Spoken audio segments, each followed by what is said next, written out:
پاگل: یار حیرت کی بات ہے کہ انڈے میں سے چوزا کیسے نکل آتا ہے؟ دوسرا پاگل بولا: اس سے زیادہ حیرت کی بات یہ ہے کہ چوزا انڈے میں داخل کیسے ہو جاتا ہے؟ ایک بچہ گلی میں کھیل رہا تھا، قریبی گھر سے کتا نکلا اور اس کے پاؤں چاٹنے لگا۔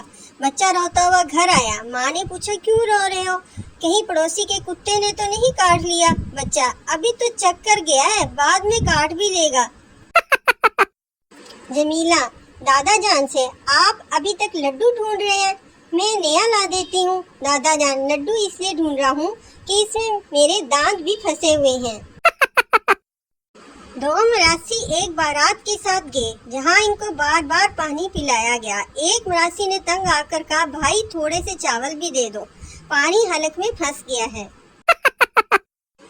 ایک لڑکا ایک دربار پر گیا، وہاں 7 پیر زمین پر دریاں بچھا کر بیٹھے تھے۔ پیر صاحب: بیٹا کیا مسئلہ ہے، کیوں آئے ہو؟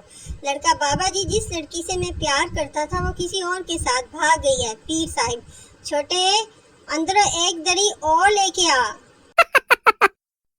سردار: بچپن وچ ماں دی گل سنی ہوندی تے اج اے دن نہ دیکھنا پیندا۔ جج: کیا کہتی تھی ماں؟ سردار: پاجی جدو گل ہی نہیں سنی تے پھر کی دساں۔ 45 سال کا پی ایچ ڈی لڑکا لڑکی دیکھنے گیا، لڑکی کی ماں دیکھ کر بے ہوش ہو گئی۔ ہوش میں آ کر بولی: 20 سال پہلے یہ لڑکا مجھے بھی دیکھنے آیا تھا۔